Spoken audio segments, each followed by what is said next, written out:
Welcome to session number 4, where you're going to create your customer avatar, and we're going to leverage your time, and you're going to take your customer interviews and build your perfect customer in your perfect customer avatar.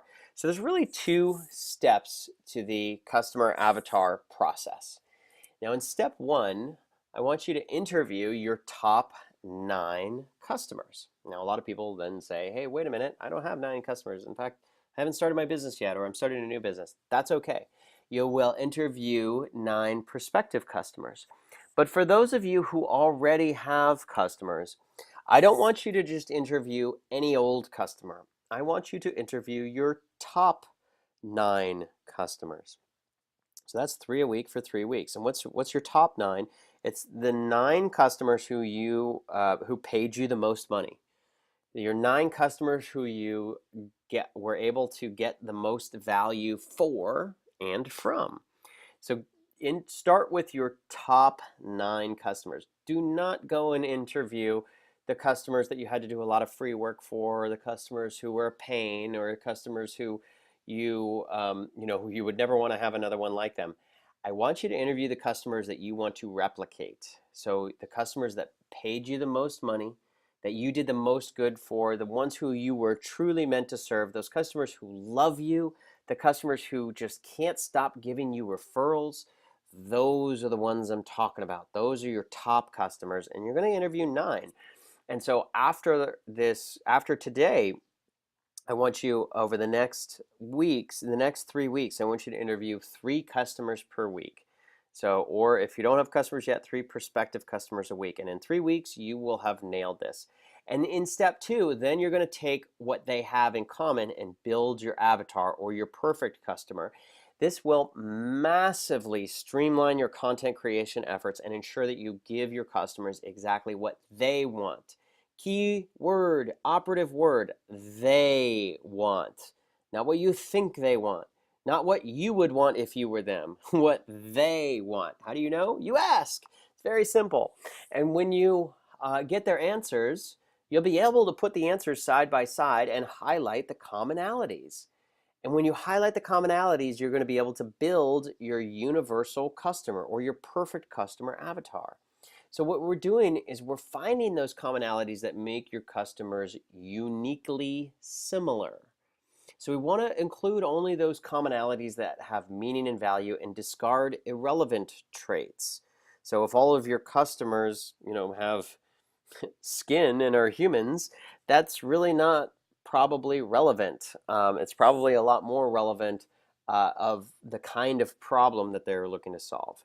So the easiest part of this, and the part where most people stop, is with demographics. Um, while demographics may or may not be important, and I say that because now in the online digital age, a lot of people will say, hey, my customers are 30-year-old women who live in Southern California and make over $100,000 a year. Well, that's actually a very, very poor way of figuring out who your customers are. A much, much better way is to list the psychographic traits. So what are the problems that some of these women are having, and then let's go find out a lot of people who are having the same problem. So the demographic traits that's like the bare minimum. That's just the starting point. And what we're going to do is in the demographic information, so this is an example in your spreadsheet, you're going to have we start with the demographic information. So, are you married, are you single, your age, your income, and that sort of thing. Again, that is the simplest and easiest thing to do, and do not stop there. So a lot of other people stop there. Don't stop there. The next thing is you're going to look in where are their networks and circles. So are your customers reading other books in the same niche? What are those titles? What are the authors? Do they have a current coach in your niche? How did they find you? Have they ever bought a product or service from you before? Where do they go right before they purchase? And one of my favorite things is to ask, are you a member of any Facebook groups? I've gotten more customers from when I find that I have customers multiple customers in the same Facebook groups by having them refer one another through testimonials on Facebook. I've gotten more customers out of that than probably any other word of mouth marketing technique on Facebook. Literally, that asking that question, what Facebook groups are you a member of, and looking for the ones that have overlap, have made me easily $80,000 in new product sales, easily. And it's going to be many, many more in the future.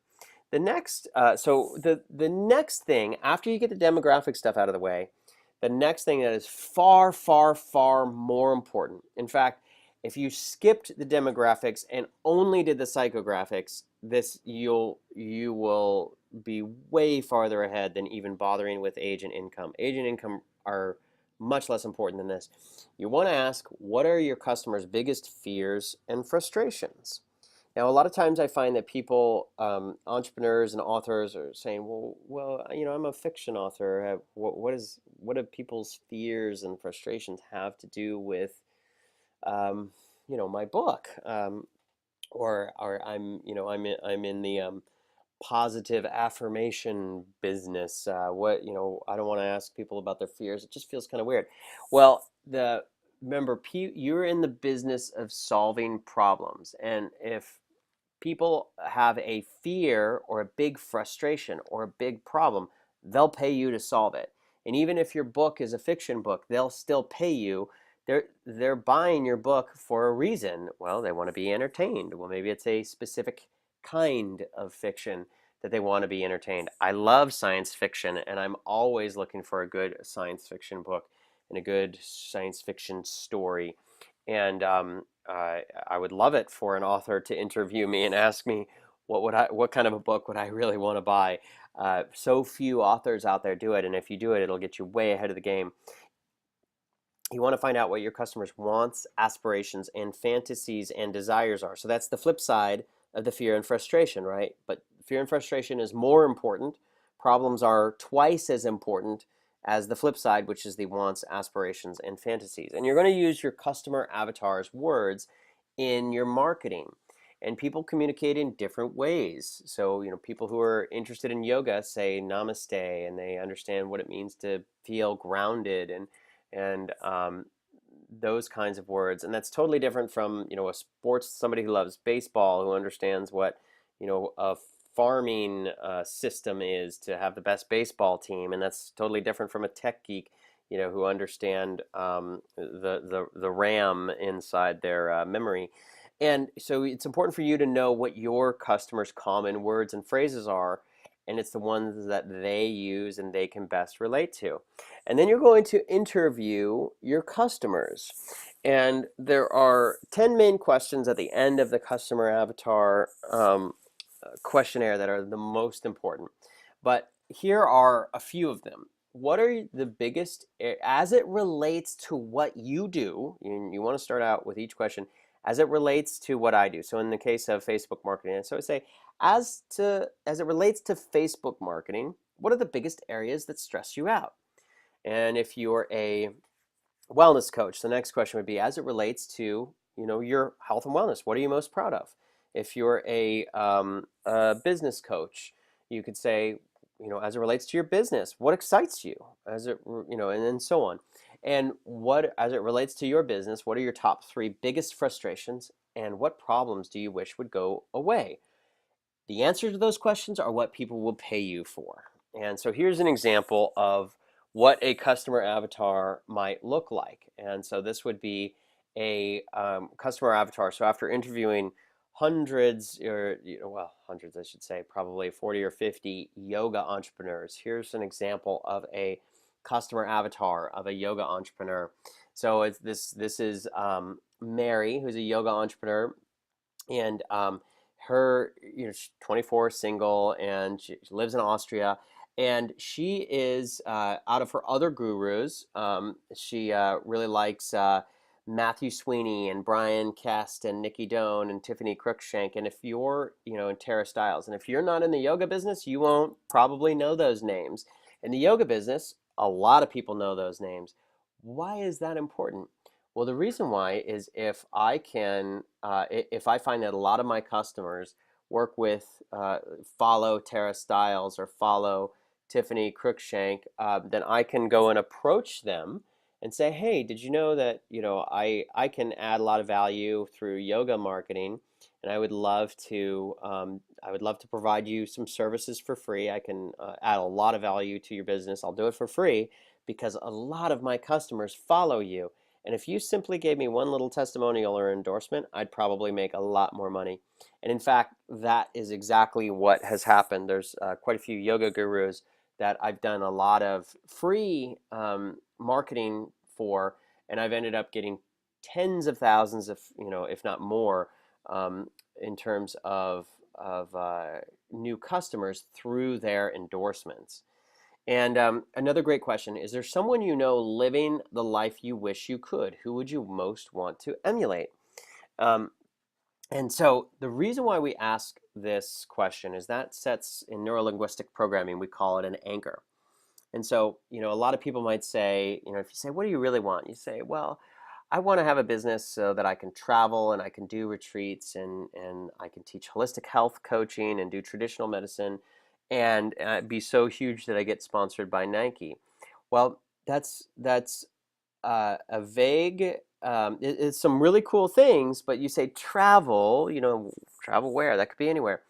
However, when you say like Tiffany Cruikshank, who is a famous yoga entrepreneur, that sets an anchor for my prospective customers. So when I'm talking to, and if my prospective customers know who that is, and I'm interviewing them, and I can say, well, if you could be, like anybody, they say, I would be like Tiffany Cruikshank. Well, at the end of my conversation, if they haven't hired me before and I'm doing a new sales conversation, I could say, if you want to be, would you like to be like Tiffany Cruikshank? They know exactly what that means. And it's called setting an anchor. So it's really important to ask that question to find out who are the people. And if you keep hearing the same name over and over and over again, then you can use that in your marketing message and it really helps. So these other questions are really important. How did you find me? What Facebook groups are you in? What Facebook pages do you like? And then here are the 10 big ones. Okay, so these are the 10 questions that you want to ask your customers when you're interviewing them.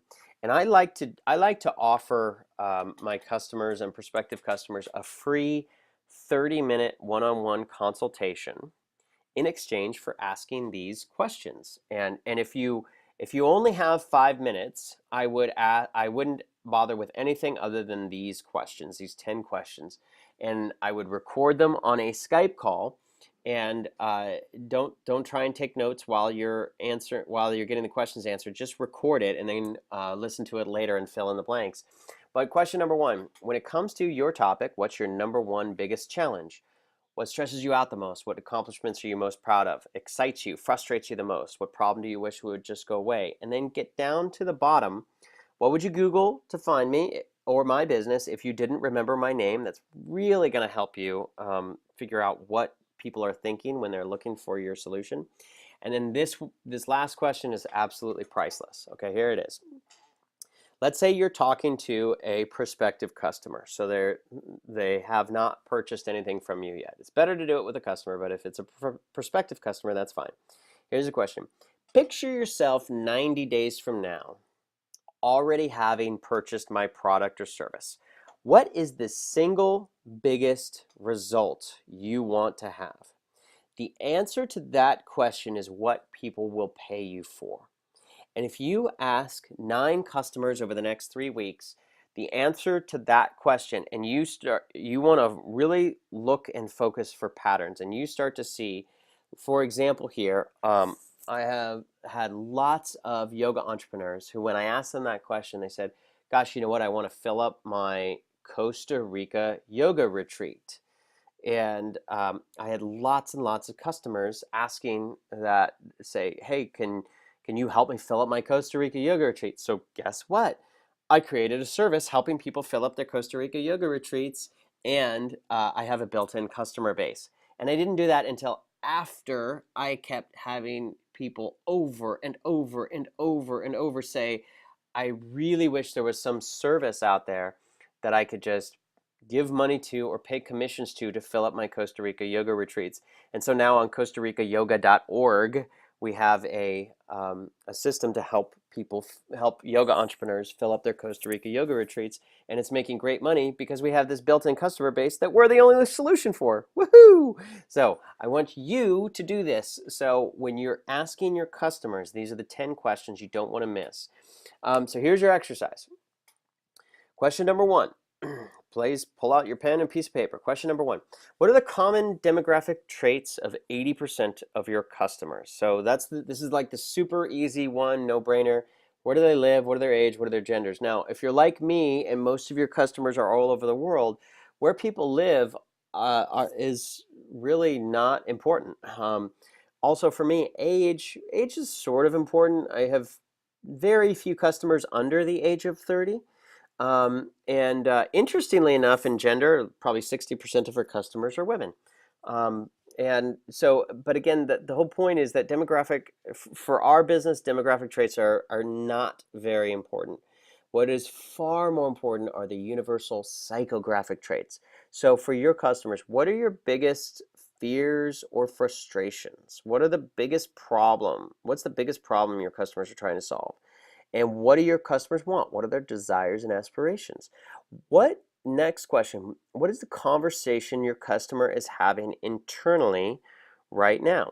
So for example, in the last avatar that I was just showing you, the customer who is seeking the Costa Rica yoga retreat, the internal conversation in her mind is, wow, it's really a lot harder than I thought filling up my Costa Rica yoga retreat. I may have to cancel. I wish there was one place that I could just outsource my Costa Rica yoga retreat marketing to.